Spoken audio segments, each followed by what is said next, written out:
본격적으로 여러분께서 사전에 남겨주신 질문들 그리고 지금 실시간으로 막 올려주신 댓글들에 대해서 저희가 솔직한 답변을 드리는 시간 가져보도록 하겠습니다. 에어서울 김태석 사원입니다. 안녕하세요. 네, 안녕하세요. 네, 김태석 사원 이번 채용 설명회 대비해서 헤어컷 하셨다고 들었는데 굉장히 잘 어울리시네요. 네, 감사합니다. 네, 저희 에어서울 강승우 팀장님 제외하고는 캐빈 채용에 대해서 가장 잘 알고 있는 김태석 사원과 저이기 때문에 여러분의 궁금증을 최대한 해결해 드리도록 하겠습니다. 먼저 한 100개 정도의 사전 댓글들을 남겨주셨어요. 그 질문들에 대해서 답변해 드리면서 연관된 질문들을 실시간으로 같이 답변해 드리도록 하겠습니다. 키워드로 살펴보겠습니다. 먼저 재지원입니다.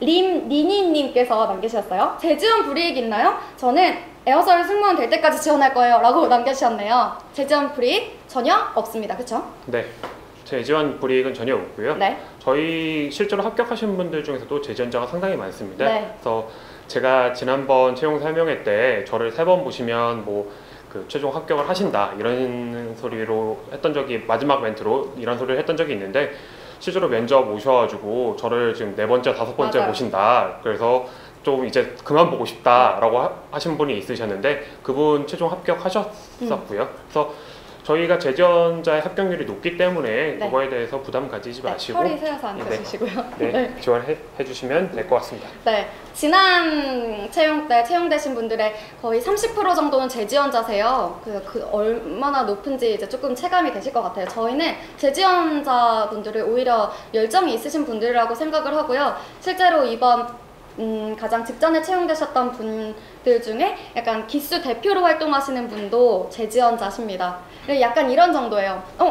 되게 익숙하시네요. 재지원이시죠? 하면은 되게 부끄러워하시면서도 되게 간절함이 좀 다르더라고요. 네, 그래서 재지원자분들 걱정 안 하셔도 될 것 같습니다. 그리고 다음은 많은 분들께서 남겨주신 키 얘기 시작해 볼게요. 네, 키 얘기. 미자와우님 남겨주셨어요. 키 차별 존재하나요? 150대도 지원자 붙은 사례 있나요? 하셨네요. 지난번 채용 같은 경우에 네. 뭐 150대도 붙으신 분이 있고요. 네, 뭐 맞아요. 저희가 신체 계측 2차 면접 때 1차 면접 때 실제로 실시하는데 실측 키가 150대인데 붙으신 분이 두 분이나 계시죠? 있어요. 그래서 150대라고 해서 뭐 실제로 뭐 키가 너무 작아서 뭐 위에 캐빈에 손이 안 닿는다 이러면 좀 문제가 있겠지만 그런 정도가 아니라면 크게 네. 문제는 없습니다. 네, 오버헤드빈에 손만 닿으시면 문제였고요. 실제로 저희가 2명, 150대 분이 2분이라고 말씀드린 건 직전 채용만 말씀드린 거고, 전체 캐빈 승무원을 따지면 150대 분들도 굉장히 많이 계신다는 점 말씀드리고 싶고요. 문902017님 남겨주셨어요. 직전 채용 가장 작은 키 뭔가요? 라고 말씀하셨는데 저희가 답변을 드렸죠. 150대 후반이라고 말씀을 드리고요. 또 하나 말씀해 주셨어요. 키 관련인데 1차 면접 때 앞니치 이거 통과 못하면 탈락인가요? 하셨어요. 이번 뭐 앞니치 같은 경우에는 앞니치를 통과를 못한다고 저희가 면접의 기회를 안 드리는 게 아니에요. 그래서 앞니치를 먼저 재시고 면접을 보시는데 면접 점수가 높다면 앞니치 결과와 상관없이 2차 면접 올라가시고 최종 면접 통과하시면 또 최종 합격까지 되거든요. 그래서 앞니치 통과 못하신 분들 중에서도 최종 입사하신 분들이 뭐 제법 있어서 그거에 대해서 크게 걱정하지 않으시면 되고요. 대신에 앞니치를 내가 통과를 못했다고 면접에서 그거를 계속 가슴속에 담아두고 있으시면 면접 결과가 좀 안 좋게 나오겠죠. 그래서 앞니치에 통과하지 못한 건 어쩔 수 없고 지금 면접에 최선을 다하자라는 마인드로 면접을 보시면 잘 보실 수 있지 않을까 싶습니다. 네, 저희가 뭐 하나 더 말씀을 드리면 재지원자의 150대에 앞니치가 안 되셨는데 최종 합격한 분이 직전에 계시거든요. 그래서 걱정하지 않으셔도 될 것 같습니다. 그리고 이번에 키 말고 잠시만요. 남자 키 너무 크면 불이익이 있다고 들었는데 맞나요? 하셨네요. 뭐 너무 크다의 그 기준이 어느 정도인지는 모르겠지만 뭐 진짜 너무 커서 막 한 2m가 넘어가가지고 뭐 서비스하는데 불편함이 있다 이러면 솔직히 잘 모르겠습니다. 그러면 좀 불리할 수는 있겠죠. 근데 그 정도 수준이 아니면 내가 서비스를 충분히 수행할 수 있다 정도면 크게 불이익은 없습니다. 네, 그리고 남자 키 관련해서 저희가 실제로 편견을 내본 적도 없고 뭐 그렇기 때문에 걱정 안 하셔도 될 것 같습니다. 그리고 키와 관련해서 신체 관련 질문들도 좀 있었어요. 박효정님 남겨주셨어요. 라섹 후에 시력을 회복 중입니다. 회복 중인 현재 시력을 기입해야 될까요? 아니면 의사가 말하는 도달 목표를 기입해야 될까요? 1.0 이하면 무조건 서류 불합격인가요? 하셨네요. 1.0 이하라고 무조건 서류 불합격은 아니고요. 네. 그 1.0의 기준은 나중에 그 저희가 건강검진 단계에서 의사가 종합적으로 판단을 하기 때문에 나색을 만약 지금 하셨다라고 한다면 건강검진 때까지는 그 시력이 회복이 될 거라고 생각을 하거든요. 네. 그래서 그거에 그냥 크게 관계없이 지원을 해주시면 될 것 같고요. 네. 실제 뭐 0.5몇 이렇게 되시는 분들도 뭐 합격이 가능하세요. 다른 뭐 그 신체적인 그 건강검진상 문제가 딱히 없으시다면 합격이 가능하시니까요. 그거에 대해서 크게 우려하지 않으셔도 될 것 같습니다. 네, 그리고 흉터가 있으면 불리한가요? 라고 6.13루님이 남겨주셨어요. 흉터 같은 경우에도 뭐 작은 흉터 같은 거는 컨실러로 가려주시면 될 것 같고요. 네. 그다음에 뭐 큰 흉터 같은 경우에는 뭐 약간 드러나는 부분에 있으면 좀 불리할 수는 있을 수도 있을 것 같아요. 근데 그게 아니라면야 큰 문제는 없을 것 같습니다. 네, 흉터 말고 등에 문신이 있는데 유니폼 입으면 안 보이는데 문제가 되나요? 라고 하셨네요. 저희가 사실 유니폼을 착장했을 때 보이지 않는 거라면은 뭐 따로 제한을 두고 있지는 않습니다. 네. 그리고 잠시만요. 남자 승무원분 8월 내에 병역이 끝나는 사람은 이번 채용이 지원이 불가능할까요? 라고 남겨주셨네요. 8월 내의 기준이 언제가 있냐가 중요할 것 같아요. 지원 자체가 불가능하시진 않는데 저희 뭐 면접 때 만약 못 오신다거나 저희가 8월 5일쯤에 면접을 볼 것 같은데 그때 면접에 참가 가능하시면 지원을 하실 수 있을 것 같습니다. 네, 그리고 눈이 엄청 나쁜데 렌즈를 낍니다. 그래도 비행이 가능한가요? 네, 교정 시력으로 렌즈 끼시고 1.0 이상이시면 됩니다. 신체에 관련된 거 하나 더 사전 접수된 게 있었어요. 저체중이어도 최종 합격 문제 없나요? 체력에서도 떨어질까요? 하셨는데 일을 하실 수 있는 정도, 의사가 판단하기에 너무 저체중이 아닌 일상적인 일을 할 수 있는 정도면은 큰 문제는 없을 겁니다. 그리고 체력 테스트에서도 떨어지나요? 라는 질문을 하셨어요. 저희가 그 일단 이번에 지원서에 체중 적는란을 지웠죠. 네, 폐지했죠. 그래서 체중 적는란을 지웠고 그리고 실제로 측정도 안 할 거고요. 실제로 측정도 안 할 거라서 저체중이냐 고체중이냐는 상관은 없을 것 같고요. 그 숫자 상으로는 전혀 중요하지 않고 대신에 만약 저체중이시면 아마 근력이 조금 떨어지실 거라고 봅니다. 그래서 만약 그 저희가 체중이 아니라 체력 검사를 할 때 근력 테스트를 하는데 거기에서 좀 안 좋게 나온다면 좀 합격이 어려울 수는 있겠죠. 근데 만약 저체중이셔도 뭐 근력이나 이런데 크게 무리가 없고 평균 수준을 유지하신다면 뭐 합격하시는데 크게 무리는 없을 것 같습니다. 네. 남자 승무원 질문 너무 많이 들어오는데 저희가 남자 승무원 관련해서는 조금 이따가 다시 답변을 드리도록 할게요. 저희가 예비 승무원분들 입장에서 가장 지금 제일 많이 궁금해하시는 나이에 대한 이야기를 또 빼놓을 수가 없죠. 나이에 대해서 저희가 한번 이야기를 나눠보겠습니다. 일단은 이런 걸 남겨주셨네요. 나이가 너무 어리면 채용할 때 별로 안 좋아하나요? 너무 어린 거에 대해서 걱정을 해주셨네요. 그 나이가 어린 게 중요한 게 아니라 그 나이가 어리신 분들이 보통 그 준비가 덜 되신 분들이 사실 많긴 하죠. 그래서 그런 것만 아니라면 나이가 어린 거에 대해서 뭐 저희가 일할 수 있는 나이면 되잖아요. 일할 수 있는 나이면 뭐 미성년자다 그러면 좀 문제는 있을 수 있겠지만 경제적인 이런 활동이 가능하신 분이라면 상관이 없겠습니다. 그럼 이제 어리다는 거는 한 분밖에 없으셨고 다들 이제 많은 거에 대해서 걱정을 많이 하시죠. 소리호님 남겨주셨어요. 어린 지원자 선호한다고 들었는데 26, 27은 힘든가요? 하셨네요. 이거 말고 또 나이 마지노가 있나요? 아니면 30 이상 신입 지원자 있나요? 신입 승무원 중 가장 나이 많은 분 있나요? 뭐 여승 남승 통틀어서 다 그런 말씀을 많이 물어보셨어요. 이거를 저희가 좀 정리를 해드릴게요. 일단 저희가 서류를 커트를 할 때는 뭐 저희가 나이를 가지고 자르진 않고요. 그래서 나이보다는 뭐 그분의 전체적인 스펙이라던가 자소서를 어떻게 쓰셨는지 이런 걸 가지고 판단을 하기 때문에 실제로 서류 합격자 중에서는 뭐 나이가 30이신 분들도 종종 있고 30 초반대 분들도 계셨어요. 많이 계셨어요. 뭐 20 후반대들도 있으시고 뭐 그렇습니다. 근데 실제 면접에서 저희가 그런 걸 나이가 좀 많으신 분들에 대해서는 그런 질문이 나올 수 있거든요. 뭐 다른 지원자분들보다 나이가 많은데 뭐 시니어리티 문제라던가 그 다음에 뭐 근무를 하실 때 뭐 더 나이가 어린 그 상사와의 관계가 좀 문제가 없느냐 뭐 이런 질문들 하고 그 다음에 그 경쟁자와 비슷한 정도의 스펙을 가지고 있으신 경우에는 네. 좀 준비를 하는 그 과정에 대해서 좀 질문이 나올 수도 있고요.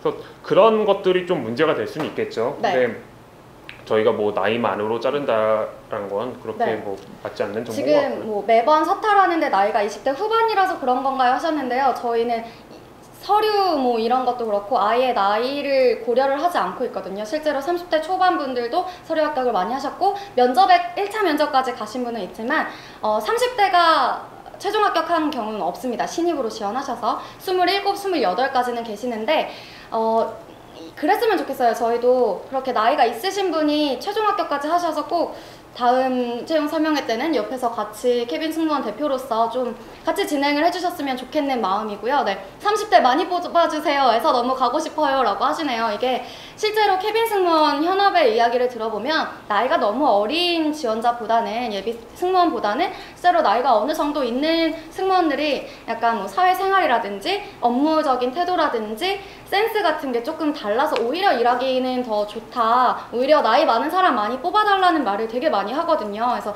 저희도 고려를 많이 하고 있고 면접관 분들도 분명히 인지를 하고 계시니까 이번 채용에서는 조금 더 기대를 해주셨으면 좋겠습니다. 네, 그리고 넘어가 보도록 하겠습니다. 진도 좀 나가서 서류 이야기로 넘어가 볼게요. 서류 볼 때 도대체 어떤 부분을 중점적으로 보시나요? 라고 하시네요. 일단 가장 비중이 높은 건 자소서고요. 네. 뭐 저희가 자소서 질문을 계속 바꾸는 이유 중 하나가 자소서를 좀 더 적극적으로 보겠다라는 그런 저희의 약간 신념이라고 네, 보시면 맞아요. 될 것 같아요. 그래서 자소서를 일단 가장 중점을 들여서 써 주셔야 될 것 같고, 네, 많은 지원자분들이 그 자기만의 독창적인 스토리를 쓴다고 쓰는데 사실 굉장히 많이 비슷해요. 네. 그래서 좀 맞아요. 차별화된 이야기를 써주신 분들 같은 경우에는 진짜 좋은 점수를 받고 네. 그냥 서류에 합격하시는 분들이 있으신 반면에 뭐 그게 아니라면 사실 거의 비슷한 자소서 네. 내용인 경우에는 뭐 스펙도 어느 정도 좌우를 한다고. 영향이 있겠죠. 뭐 학점이라든지 왜냐면 네. 학점은 성실성을 이제 반영하는 자료이기 때문에 저희가 학점 정도도 자소서를 가장 먼저 보고 학점도 반영을 하는 편이라고 말씀을 드릴 수 있을 것 같습니다. 자소서를 저희가 진짜로 얼마나 중요하게 여기냐면 주말에 같이 만났잖아요, 회사에서. 네. 주말에 각자 열심히 읽으면서 근데 비슷하면은 눈에 안 들어올 수밖에 없는 것 같아요. 그래서 자소서를 자기만의 이야기를 조금 써주시면 확실히 튀고 그분이 몇 살이든 나이나 뭐 학교나 뭐 2년제, 4년제 전혀 상관없이 아 이분은 정말 면접을 보셔야겠다라는 그런 마인드이기 때문에 자소서에 정말 심혈을 기울여 주셨으면 좋겠고요. 네, 자소서 일일이 다 읽나요? 네, 다 읽습니다. 그리고 네, 또 학점 조금 이따가 또 말씀을 드릴게요. 네, 그리고 넘어가서 학은제, 학점은행제 출신 지원자도 차별 없을까요? 하셨네요. 네, 차별 없습니다. 네, 실제로도 입사를 하셨죠, 직전에. 네, 차별 없으니까 걱정 안 하셔도 될 것 같고요. 졸업 후에 공백기가 길면 불이익이 있을까요? 뭐 공백기가 길다고 해서 그거에 대해서 불이익을 주지는 않습니다. 네. 근데 그 공백 기간 동안에 뭘 하셨느냐가 사실은 맞아요. 질문이 나올 수도 있고, 그 다음에 그거에 대해서 답변이 만약 제대로 안 된다면 그거에 대해서 마이너스가 갈 수는 있죠. 근데 공백기 기간 중에 무엇을 했고 내가 그 나의 발전을 위해서 어떤 노력을 했는지를 잘 설명할 수 있으면 네. 될 것 같습니다. 그리고 봉사활동란에 기입한 거 증빙 서류를 가지고 와야 되나요? 하셨어요. 일단 서류에 기입해 주신 거는 모두 다 증빙을 가져오시면 되겠습니다. 네, 그리고 6주 동안 호텔 실습을 했는데 인턴 근무 경력에 기입해도 될까요? 하셨네요. 네, 뭐 인턴 경력에 기입을 하셔도 될 것 같아요. 6주 네. 정도면 뭐 그렇게 길진 않지만 뭐 기입하신다고 해서 그게 뭐 불이익이 있거나 뭐 이러지는 않을 테니까요. 네. 그래도 기입하지 않는 것보다는 기입하는 게 나을 것 같습니다. 네, 그리고 서류 관련해서 아까도 말씀드린 부분이긴 한데 금호 계열은 마른 지원자를 선호해서 몸무게를 기입한다던데 실제로 기재한 몸무게가 합격 불합격에 영향이 있을까요? 하셨네요. 영향이 없었는데 네. 그거마저 저희가 폐지를 했죠. 폐지를 했기 때문에 네. 전혀 영향이 없습니다. 실제로도 앞니치는 측정을 하지만 네. 몸무게는 측정을 하지 않을 예정입니다. 네. 네, 그리고 서류와 토익 좀 얘기를 해볼게요. 예. 토익 HSK랑 같이 시험을 봤는데 서류 접수 전까지 결과가 안 나올 듯 합니다. 접수 불가능하겠죠? 라고 하셨네요. 토익 점수가 아예 없으시다면 접수는 불가능하죠. 불가능합니다. 네. 비슷해요. 해외에서 생활했어도 토익 없으면 지원 못하나요? 지원 못합니다. 그리고 토익 스키핑만 있으면 지원 못하나요? 못합니다. 지원 못해요. 죄송합니다. 저희가 다음 채용에서 꼭 지원해 주셨으면 좋겠고요. 그리고 토익 500 후반인데 최종 합격이 있나요? 하셨네요. 지금 토익 점수 합격허 계속 궁금합니다 하면서 올라와요. 500 후반인데 합격하신 분이 있긴 있습니다. 있죠. 뭐 네. 있긴 있는데 네. 그렇게 사실 많은 숫자는 아니에요. 네. 뭐 엄청 많은 숫자는 아니라서 사실 점수가 높아서 불리할 건 없습니다. 뭐 저희가 점수가 그렇다고 뭐 토익 점수 뭐 만점 이런 사람이 있는 건 아니지만 그 높아서 불리할 것은 없기 때문에 만약 시간이 되신다면 토익 점수를 좀 더 올리시는 것도 좋을 것 같습니다. 네, 토익 400대고 토익 스피킹은 레벨 6고 오픽 IM이면 지원해도 될까요? 하셨네요. 이게 약간 숫자가 되게 이상하긴 한데 예, 네. 뭐 일단 토스가 레벨 한 레벨 6인데 6 정도면 토익이 어떻게 뭐 토익으로 네. 따지면 한 6, 700 정도는 될 것 같은데 어떻게 400대가 네, 뭐, 나오셨나요? 예, 네. 일단 지원을 해주세요. 지원을 네. 해주시고 그 판단은 저희가 네. 뭐 종합적으로 만약 이 외국어 성적 말고 다른 부분에서 괜찮다면 충분히 합격이 가능하시니까요. 네. 지원은 해주시고 나중에 만약 떨어지셨으면 네. 그 토익 점수를 좀 더 올리면 되겠구나라고 뭐 생각을 할 수도 있을 거 하시면 되지 네. 않을까 싶습니다. 외국인들도 토익 있어야 하나요? 하셨는데 외국인 분들도 토익 있으셔야 하고요. 네. 토익 점수는 제한 없나요? 하셨어요. 제한 없습니다. 아까 말씀드린 것처럼 아까 500 후반이 종종 있다고 말씀하셨는데 사실은 400부터 900까지 있습니다. 그래서 저희가 뭐 400이라고 무조건 안 돼 이게 아니라 정말 자소서를 잘 쓰셨고 에어서울에 대한 의지가 보이신다면 뭐 400이든 900이든 합격을 하실 수 있으니까 걱정 안 하셔도 되고요. 또 토익 점수가 면접 시 영향이 큰가요? 하셨어요. 면접 시 영향이 아주 크진 않습니다. 근데 뭐 토익 점수가 그 진짜 어떤 두 명의 지원자가 비등비등하다. 맞아요. 근데 우리가 전체 그 이제 위로 올려야 되는 2차 면접으로 올려야 되는 뭐 인원의 비율을 따져봤을 때 둘 중에 한 명만 올리고 싶다 이럴 때 그 영향을 줄 수는 있겠죠. 근데 네. 그 토익 점수만을 가지고 저희가 사람을 평가를 하지는 않으니까요. 네. 그거에 대해서는 크게 너무 우려하지 않으셔도 될 것 같습니다. 잠깐 영어권 국적인데 토익 있어야 하나요? 하셨네요. 토익 있어야 합니다. 토익 10월 만료인데 상관없나요? 하셨는데요. 토익 10월 만료 상관없고요. 지원 마감일 기준으로 유효한 점수면 상관이 없습니다. 그리고 또 질문 중에 지원자 평균 토익 점수가 궁금하다고 하시네요. 사실 의미는 없지만 한 600 후반에서 700 초반 네. 사이인 것 같아요. 그래서 매 그 채용마다 조금씩 달라지긴 하는데 한 650에서 750 사이 정도라고 생각을 하시면 될 것 같습니다. 네. 2년제도 많이 뽑아주세요 하시네요. 저희 뭐 2년제, 4년제 이야기도 조금 이따가 다시 할 거고요. 네. 그러면은 토익에 대해서는 어느 정도 되신 것 같고요. 하반기 최종 합격하게 된다면 입사 예정이 아까 말씀드렸는데 9월 중순에서 말 정도? 근데 확정된 건 아닙니다. 네. 9월이긴 할 거예요. 네. 네. 그리고 학점 얘기로 남자 토익 컷 알려주세요 했는데 정말 커트라인이 정말로 없습니다. 아까 지속적으로 말씀드리지만 최종 합격하신 분들 중에 400대인데도 합격을 하신 분들이 있고요. 900 거의 970이었나요? 970이신데도 네, 합격을 하셨습니다. 그리고 네. 영어 말하기, 외국어 말하기 가산점이 있나요? 하셨네요. 뭐 그 토익 스피킹 점수가 아까 그 토익 400인데 뭐 토스 레벨 6 뭐 이런 식으로 네. 약간 두 개가 언밸런스 하신 분들이 종종 있습니다. 네. 그래서 그 경우에는 만약 토익 스피킹이나 뭐 오픽 점수가 굉장히 높다. 네. 그래서 토익을 어느 정도 커버 칠 수 있다. 뭐 이런 경우에는 가산점을 저희가 드리고는 있죠. 네. CU 알바 경력 15년인데 가산점 있나요? 하시네요. 가산점은 저희가 따로 알바에 대한 가산점은 공고에도 없기 때문에 예, 저거는 뭐 제가 네. 근데 대신 그런 건 있어요. CU 알바 경력 15년 동안 어떤 걸 이뤄내시는지를 자소서에 담으시면은 그 자소서는 훌륭한 자소서가 될 수 있을 것 같습니다. 네, 그리고 학점 얘기로 넘어가 보도록 하겠습니다. 네, K22님이 남겨주셨어요. 학점이 큰 영향일까요? 2점대 안 되나요? 3점만 넘으면 상관없나요? 하셨네요. 이것도 토익이랑 비슷하죠? 예, 네. 학점 평균은 3점은 좀 넘습니다. 3점 뭐, 초중반대 정도 돼요. 예, 평균은 3점 넘는데요. 네. 2점대가 그렇다고 떨어지는 건 아니에요. 그래서 네. 3점 초중반대라는 거는 뭐 4점대가 있으면 2점대도 있으니까 3점 초중반에서 평균이 이루어지는 거거든요. 네. 그래서 학점이 2점대냐, 뭐 3점대냐, 4점대냐 이건 뭐 물론 그 성실성의 척도라는 네. 면에서는 중요할 수 있지만 다른 그 학점은 더 이상 바꾸기가 어려운 거니까요. 졸업하신 분들 기준으로.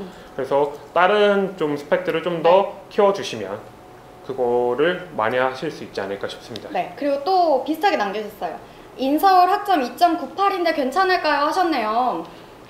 네, 이게 뭐 2점대라서 조금 남들보다 사실 낮잖아요. 평균 이하니까 대신 자소서를 더 열심히 써주시면은 그거를 보완할 수 있는 건 되겠죠. 사실 당연히 놓고 봤을 때 2점대와 4점대가 있으면 4점대가 더 성실하다고 성실성에 있어서 뭐 더 점수를 쳐주는 거는 분명히 있으니까요. 그 정도로 생각해 주시면 되고요. 교내나 교회 장학금 받은 거 적어도 되나요? 하셨네요. 네, 이런 거는 자소서에 어필을 해 주셔도 되겠습니다. 그리고 지방 거주 지원자보다 경기권 거주자가 더 우대받나요? 하셨어요. 그런 거 진짜 전혀 없습니다. 그런 거는 고려 아예 안 하고 있고요. 옛날에는 이런 질문도 많이 하셨어요. 저희가 에어 서울이니까 서울권 지원자들만 많이 뽑나요? 이러셨는데 그런 것도 전혀 네, 없죠. 그런 것도 없죠. 네, 잘 읽히는 자소서 유형이 있나요? 하셨네요. 한번 제 생각은 다 해오고 있는데. 네. 분명히 잘 읽히는 자소서 유형이란 건 있습니다. 근데 그거는 저희가 한 첫 줄, 둘째 줄 정도 읽었을 때 아, 딱 이거는 뭔가 흥미가 있고 좀 재밌겠다 싶은 것들이 있어요. 근데 그게 어떤 한 가지 유형으로 고정된 것은 아닙니다. 만약 그게 한 가지 유형으로 고정됐다면 그것도 이제 점점 지루해지겠죠. 그래서 사실은 잘 읽히는 유형이라는 거는 고정되지는 않은 것 같아요.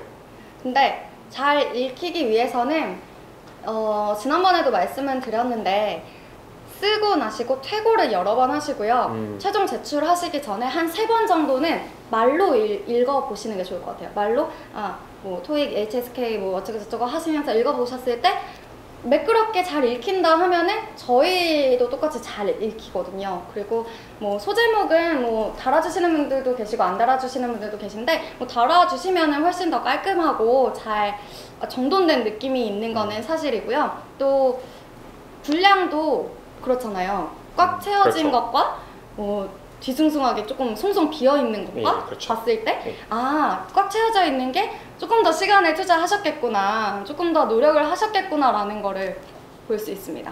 그쵸? 네, 저희가 네. 자기소개서를 안 읽을 수가 없는 이유 중 하나가 네. 지난번에 막 자기소개서를 막 읽다 보니까 어떤 소설의 한 구절을 컨트롤 CV를 하신 분들이 있으세요. 네. 그래서 그런 분들을 붙여드리면 네. 그 불공평하잖아요. 네, 그래서 안 되죠. 자소서를 읽을 수밖에 없어요. 네. 그런 식으로 좀 악용하시는 분들이 네. 있으시기 때문에 자소서를 안 읽을 거야라고 생각을 하고 네. 악용을 하시는 분들이 있어서 자소서를 읽을 수밖에 없습니다. 근데 읽다 보면 네. 그 저희가 진짜 관심 기울여서 최선을 다해서 읽는 경우가 있고 막 읽다가 무슨 뭐 오타 많고 타 회사명 기입하고 그러면 저희가 그냥 일단 그냥 넘어가 버리기도 해요. 네. 그래서 그런 것들은 좀 감안을 해주셨으면 좋겠습니다. 네. 그리고 또 저희가 자소서를 읽는 이유, 중요하게 생각하는 이유가 지난번에도 저희 똑같은 얘기를 했었는데 네. 그러니까 직전 채용 때 서류 읽으면서 둘이서 같은 얘기를 했었는데 이렇게 읽다가 항목이 나왔어요. 그래서 읽었는데 조금 있다가 다른 분 거에서 완전 똑같은 거예요.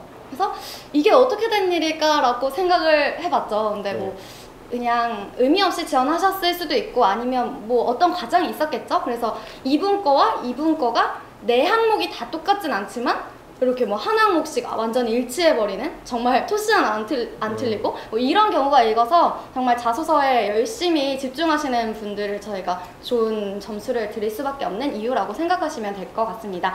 지원서 일찍 내는 것이 유리한가요? 라고 하셨네요.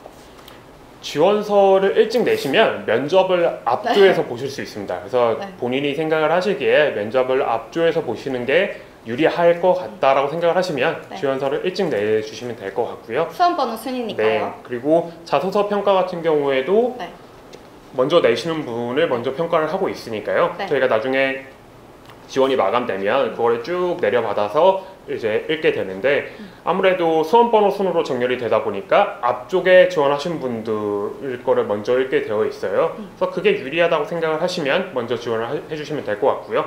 근데 한 가지 주의해 주셔야 될 점이 마지막 날 지원을 제일 많이 하시죠. 근데 마지막 날 같은 경우에는 언제 서버가 뭐 문제가 생긴다거나 이런 상황이 발생할 수 있을지 모르니까요. 좀 지원은 최소한 하루 전에 네. 해주시는 게 좋을 것 같습니다. 실제로도 전화가 오잖아요. 네네. 쓰고 있었는데 5시가 넘어서 못했어요. 근데 저희가 그분께만 기회를 드릴 수는 그렇죠. 없죠. 왜냐하면 이미 지원해주신 분들이 계시기 때문에 그런 부분에서 너무 촉박하게 하시지는 말라는 말씀 드리고 싶고요. 네.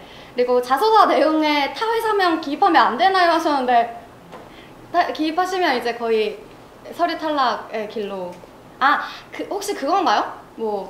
에어서울에 지원을 했지만 아시아나 항공의 어떤 점을 우리 에어서울도 착안을 해서 갖고 왔으면 좋겠어요. 이런 거는 상관없죠. 네, 그런 네. 건 상관없죠. 그런 저희가 건 상관없죠. 그냥 타 회사 명이 들어간다고 그걸 네, 떨어뜨리는 게 그게 아니죠. 아니라 네. 타 회사의 좋은 점을 배우자 그러면 저희가 그럼 받아들일 수 있습니다. 네. 근데 종종 읽다 보면 마지막에 잘 가시다가 에어 부산의 승무원이 되겠습니다. 진에어의 승무원이 되겠습니다. 이러시는 분들이 꼭 매 채용마다 한 20분, 30분 네, 이렇게 나와요. 네, 그래서 맞아요. 굉장히 안타깝죠. 그래서 네. 열심히 공들여서 써주시다가 네. 마지막에 수정을 안 하셔가지고 그런 실수를 하시는 분들이 있는데 그런 분들은 저희가 어쩔 수 없이 네. 그냥 그리고- 바로 탈락을 네. 하고 있고요. 그리고 에어서울에 소속된 외국인 승무원 있나요 하셨는데 아직은 없습니다. 네. 그리고 일본어 자격증도 가산점 있나요 하셨어요. 아까 외국어 자격증 통일된 부분이에요. 네, 같은 저희가 부분. 일본 노선이 제일 많죠. 맞아요. 그러다 보니까 네. 일본어를 잘 하시면 가산점이 네. 있을 수밖에 없고요. 네. 그 다음에 자소서 관련된 네. 인생에서 가장 힘들었던 경험이라는 문항이 있죠. 이번에 네. 진짜 정말로 세상 힘들었던 일 써도 되냐고 이렇게 물어보셨는데 네. 그거를 적어 달라고 저희가 그걸 낸 내용이거든요. 네. 그래서 여러분이 어떤 힘든 일이 있으셨고 그거를 그거를? 어떻게 극복을 하셨는지에 그게 따라서 중요한 거죠. 네. 그거에 따라서 여러분들의 성격이라던가 이런 걸 파악을 할 수 있기 때문에 네. 그거를 좀 꾸며 쓴다기보다는 본인의 실제 경험을 써주시는 게 네. 제일 좋을 것 같습니다. 면접 가면 저희 둘 볼 수 있나요 하셨는데 네, 저희 둘 보실 수 있으니까 꼭 서류 합격하셨으면 좋겠고요. 자소서 그러면 잘 써주셔야 되고요. 네. 담당자분들 화이팅 하세요 해주셨네요. 감사합니다. 네. 그리고 이렇게 보시고 또 댓글도 달아주셔서 감사드리고요. 저희가 시간이 조금 촉박해진 관계로 빨리빨리 진행을 하겠습니다.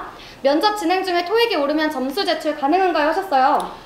제출은 가능은 한데 네. 저희가 그걸 반영해드리지는 못합니다. 네. 그리고 자소서가 지난번과 두 항목은 같지만 두 항목은 새로워졌잖아요. 네. 그래서 두 항목 같은 항목은 똑같이 써도 될까요? 라고 하는 질문이 많아요. 사실 똑같이 저희가 쓰지 말라고 하진 않겠습니다. 네. 똑같이 쓰지 말라고는 하진 네. 않겠는데 만약 회사에 대한 정보를 적으셨는데 그 정보가 과거의 정보고 그쵸. 더 이상 유효하지 않다. 그 다음에 너무 과거의 정보라서 이제는 네. 좀 지루하다. 이렇게 네. 되면 평가가 낮아질 수는 있거든요. 그래서 지난번에 합격하셨던 자기소개서여도 이번에는 그 기준이 달라지기 때문에 네. 떨어지실 수도 있습니다. 그래서 그거는 유의해 주셔야 됩니다. 네, 재지원자인데 자소서 답변 좀 해주세요. 제가 가지고 있는 경험들인데 그대로 쓰면 탈락할까요? 하는 거 지금 답변을 해주셨는데 맞아요. 바꾸기 힘든 부분도 분명히 있잖아요. 왜냐면 4개월 차이밖에 안 나니까요. 근데 이제 조금 단어 선택이라든지 아니면 조금씩은 변경이 가능하거든요. 너무 100% 복붙만 안 하시면 될 것 같습니다. 네, 그리고 하나 더 자소서에 대한 거 말씀을 드릴게요. 민트원정대 아시는지 모르겠어요. 민트원정대 활동 시에 서류 가산점 줄 수도 있다고 했는데 자소서에 접목하면 되나요? 라고 하셨어요. 네, 저희 에어서울과 관련된 모든 활동을 자소서에 기입을 해주시면 저희가 그만큼 사소한 것이지만 에어서울에 이만큼 관심이 있고 열정이 있으시구나 라는 부분을 감안해서 자소서 평가를 하게 됩니다. 다 반영되니까 써주시면 되겠고요. 면접 얘기로 잠깐 넘어가 볼까요? 네. 서류 합격 시 면접 점수 리셋되나요? 아니면 누적되나요? 라고 하셨나요? 네. 면접에 올라가시면 네. 서류 점수는 리셋이 되고요. 대신에 서류에서 그 자기소개서에서 마케팅 아이디어라던가 자기소개 좀 특이한 점들이 있다면 그게 면접에서 질문이 나올 수가 있어요. 그래서 아예 영향이 없다고 보실 수는 없을 것 같습니다. 근데 저희가 서류 점수를 면접관들에게 공개를 한다거나 이러지는 않으니까요. 그래서 리셋이 된다고 보시는 게 맞을 것 같고요. 서류 점수는 공유를 안 하지만 서류 자소서는 가지고 계시거든요. 면접관 분들이. 그러니까 저희가 좋게 평가한 자소서라면 면접관 분들도 좋게 평가를 하시겠죠, 아무래도. 네, 그리고 면접이 키 순서 아니냐고 이렇게 질문하시는 네. 분들이 있는데 저희가 한 특정 키 그룹을 묶은 다음에 거기에서 수험번호 순으로 정렬을 하거든요. 그래서 수험번호가 아예 중요하지는 않지는 않습니다. 그래서 네. 뭐 예를 들어서 160부터 뭐 몇 이렇게 해서 그게 수험번호 순으로 묶이고 뭐 70부터 뭐 75 뭐 이런 식으로 수험번호 순으로 묶이고 뭐 이런 식으로 묶여서 진행을 하기 때문에 네. 그리고 마케팅 제한 그 항목이 있잖아요. 그거 마음에 안 들어서 점수가 낮을까요? 불합격한 걸까요? 라고 하시는데 사실 그 어떤 제한도 저희가 감히 이 실효성을 평가할 수는 없거든요. 그게 마음에 들고 안 들고는 중요하지 않고 얼만큼 회사를 조금 알아보고 제안을 하셨는지를 보는 거예요. 예를 들어서 뭐 이미 저희가 시행을 하고 보도자료도 많이 나간 건데 이걸 시행했으면 좋겠습니다 라고 하시는 것만 아니라면은 모든 아이디어는 다 네, 좋게 평가를 드리고 있고요. 무릎 붓는 거 중요시하나요? 이렇게 왜 중요한가요? 라고 하셨어요. 저희는 면접관 분들도 그렇고 중요하다고 생각하거나 말씀하시거나 평가하시는 적이 없거든요. 네, 저도 일단 네. 안 그래도 저도 다리가 안 붙어가지고 지금 운동을 네? 하고 있는데 네. 그래서 굳이요? 예, 건강에 좋다니까 네네네. 교정을 그쵸. 하는 게 건강에 좋다니까 저도 하고는 있는데 네. 사실 이대로 살아도 될 것 같기도 하고 네. 그렇습니다. 네, 그러니까 중요하지 않다는 말을 네. 이렇게 한 거고요. 면접에서 어느 부분을 가장 중요하게 봤는지 요거는 저희가 면접관님 모시고 말씀을 드리도록 하겠습니다. 그러면 남승 얘기 좀 할게요. 네. 답변 부탁드려요. 봉사활동 서류 제출이 힘듭니다. 오래 활동했는데 못 쓸까요? 서류 제출이 아예 불가능한 거면 어쩔 수 없는데 웬만하면 서류가 있으면 좋죠. 왜냐면 증빙을 해야 되니까요. 그래도 일단은 기입을 하시면 되겠습니다. 남승 얘기 해볼게요. 왜 적게 뽑으시나요? 하시네요. 일부러 뭐 적게 뽑거나 이런 건 아니잖아요. 정해진 비율 있나요? 하셨는데 전혀 없고요. 이번에는 뽑지 말자, 몇 명 뽑자 이런 게 아니라 지원해 주시는 분들이 준비된 지원자시면은 확실히 뽑는 거고, 그래서 한 번에 지난 채용 때는 갑자기 3분이 채용되시기도 했고, 지난 채용 때는 뭐 이미 아시다시피 한 분도 채용이 안 되기도 했는데 이번에는 또 어떤 분들이 지원을 해주시느냐에 따라서 달라질 것 같습니다. 뭐 부연 그렇죠. 설명이 있을까요? 뭐 사실 어떤 분들이 지원을 해주시냐에 따라서 네. 많이 달라지긴 하죠. 그것들이 저희가 뭐 안 뽑고자 해서 안 뽑는 건 아니고요. 그래서 뭐 면접에서 막상 결과가 안 좋게 나오시는 분들이 많으셔가지고 네. 뭐 그렇게 되는 거니까요. 네.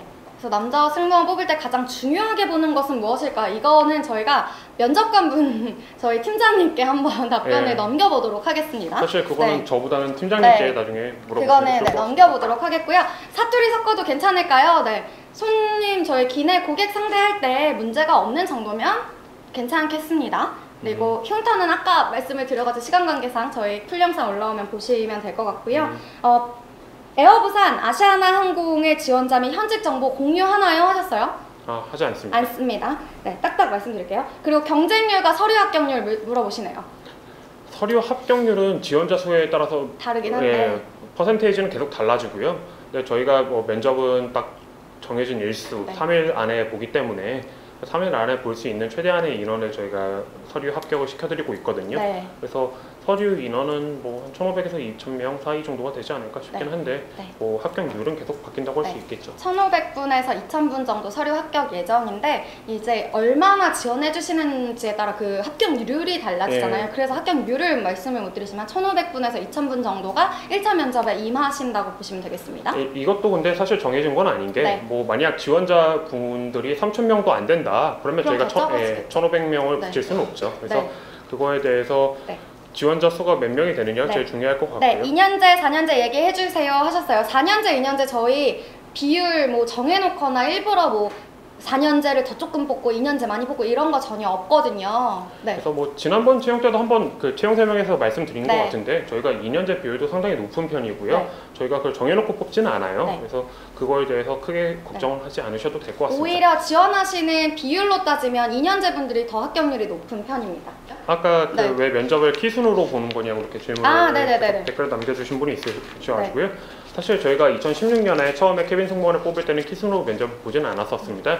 근데 그때 합격하신 분들이나 그 다음에 그때 지원하셨던 분들이 좀 다른 데는 키순으로 보는데 뭐 에어솔은 그럴 계획이 없나요? 라고 저한테 이렇게 얘기를 하셨던 분들이 몇 분 계셨어요. 그래서 그 의견을 저희가 받아들여서 면접 때 그 순을 좀 했던 게 있었고요. 그래서 저희가 뭐 여러분들이 면접을 보시다가 이런 거는 좀 개선을 해주셨으면 좋겠습니다 라고 이렇게 얘기를 해주시면 저희가 네. 그걸 받아들여서 다음번 채용 때 하고 네. 활용을 하고 있고요. 그 다음에 지난번 채용 때 같은 경우에도 저희가 한번 질문을 좀 많이 드렸었죠. 식사는 하고 오셨어요? 이렇게 질문 많이 드렸는데 네. 아 식사 못했어요 이러시는 분들이 너무 많아가지고 네. 그게 혹시 저희가 몸무게, 몸무게를 재는 것 네. 때문에 그런 건가 싶어가지고 맞았어요, 이번에는 그게. 네, 네. 신체 그 계측 때도 체중은 재지 않을 생각이고 지원서에도 뺐거든요. 그래서 여러분들이 이거는 좀 하지 않았으면 좋겠습니다. 이거는 앞으로 이런 식으로 했으면 좋겠습니다라고 많이 네. 면접에 오셔서 많이 알려주셨으면 좋겠습니다. 네, 김태성 사원이었고요. 네. 감사합니다. 네.